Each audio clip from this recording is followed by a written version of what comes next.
untuk refleksi di nomor 1, Bu silakan kami silakan. Terima kasih Bu ya. Bapak Ibu, untuk refleksi praktek coaching yang pertama yaitu hal menarik dalam pelaksanaan coaching sesuai dengan yang sudah kami diskusikan. Satu yaitu pada awalnya coaching tidak mendapatkan solusi, tetapi setelah proses coaching ternyata coaching dapat mendapatkan solusi yang berasal dari coaching itu sendiri dan sesuai dengan harapan atau keinginan dari coaching.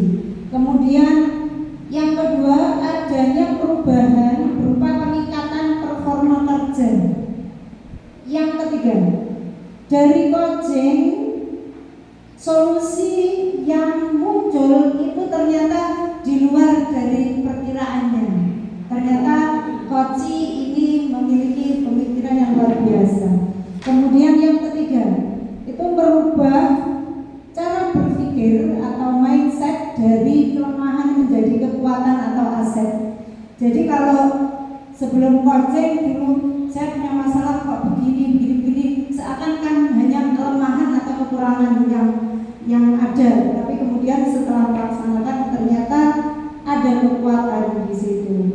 Kemudian adanya komunikasi dua arah yang positif. Dari pelaksanaan coaching ini muncullah komunikasi yang baik di antara coaching dan coach. Kemudian yang terakhir munculnya komitmen terhadap rencana aksinya. Jadi kadang kita sudah buat rencana mau melaksanakan ini tapi ya pelaksanaan dan komitmennya belum ada dalam hal ini. Alhamdulillah semakin meningkat. Itu untuk hal yang menarik dalam pelaksanaan coaching. Terima kasih. Kami lanjutkan. Iya, baik. Untuk pemaparan soal yang pertama sudah dipaparkan oleh Bu Siti. Selanjutnya di soal nomor 2 mengenai hal sulit dalam coaching akan dipaparkan oleh Pak Andi. Monggo Pak. Baik, terima kasih. Ya. Pertanyaan yang kedua adalah hal apa yang sulit untuk Anda lakukan ketika melakukan coaching? Baik, ini ada pasangan kuning. Yang pertama adalah coach bukan sebagai mitra bicara, tetapi terpancing menggurui coach. Jadi coach itu sering terpancing dan menggurui coaching. Yang kedua adalah belum bisa memberikan pertanyaan yang berbobot. Jadi hal yang menyulitkan untuk para coach adalah belum bisa menemukan pertanyaan yang berbobot yang sesuai dengan kebutuhan dari coaching. Gitu.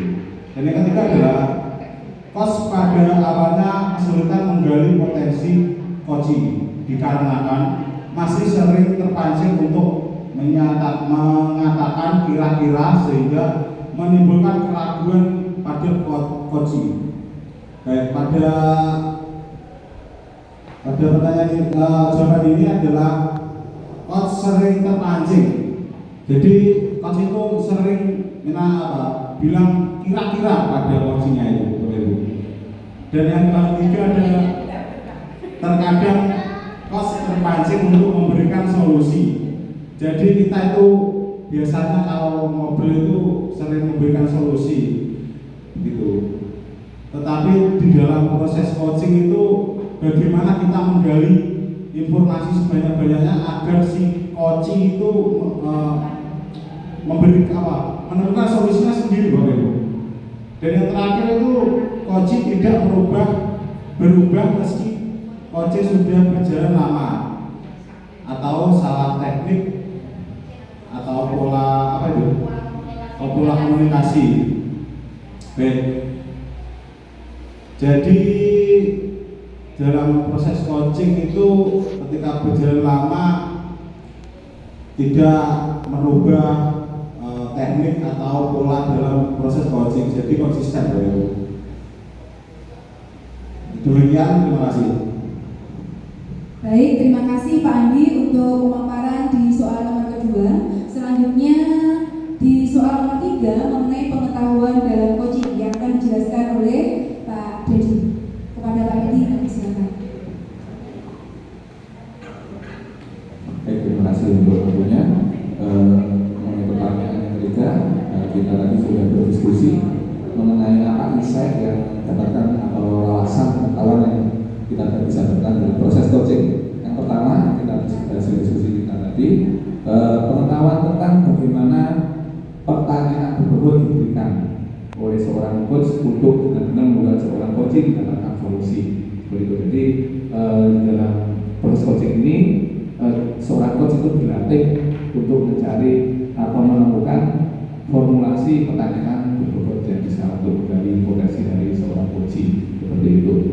Menjadi seorang coach perlu latihan untuk menambah pengalaman untuk jam terbang.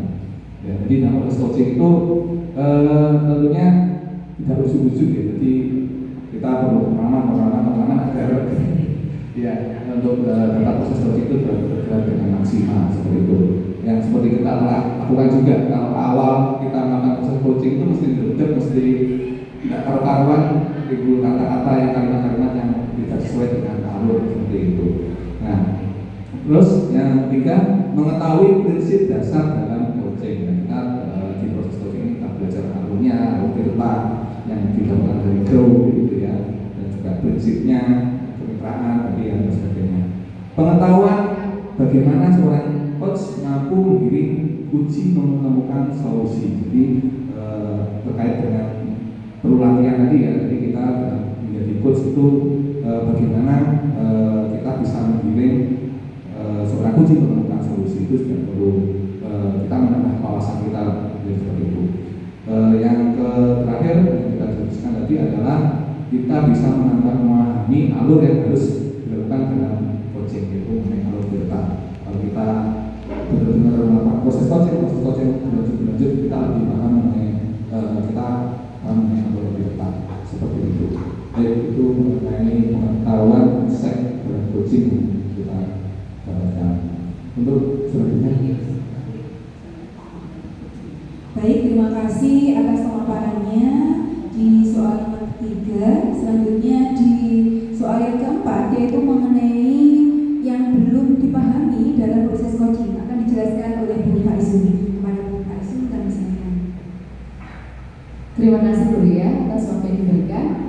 Hasil diskusi kami, hal yang belum dipahami dalam coaching, yaitu pertama, formulasi membuat pertanyaan berbobot, di mana pertanyaan berbobot itu adalah sebagai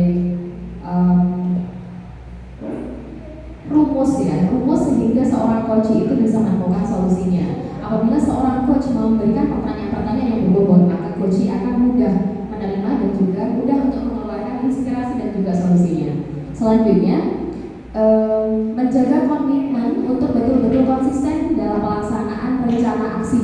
Jadi komitmen untuk melaksanakan rencana aksi itu sangat penting, di mana coach dan coachee itu ada keterkaitan, di mana permasalahan itu bisa selesai dengan baik. Begitu. Selanjutnya, coachee belum menemukan solusi terbaik. Ini bisa terjadi di masalah-masalah mungkin yang agak berat ya, sehingga seorang coachee belum menemukan solusi terbaik. Ada juga pengaruh dari coach itu sendiri sih, dari masih ada kaitan dengan pertanyaan berbobot tadi. Di mana ada pertanyaan berbobot, maka coachee akan bisa menemukan solusinya. Gitu. Selanjutnya, bagaimana seorang coach tahu bahwa coachee sudah pelaksanaan rencana aksi dengan maksimal. Nah, pelaksanaan rencana aksi itu ada di komitmen ini, tapi bagaimana rencana aksi tersebut dapat terlaksana dengan maksimal, itu yang belum kita pahami. Dan selanjutnya, yang terakhir, apakah coachee ya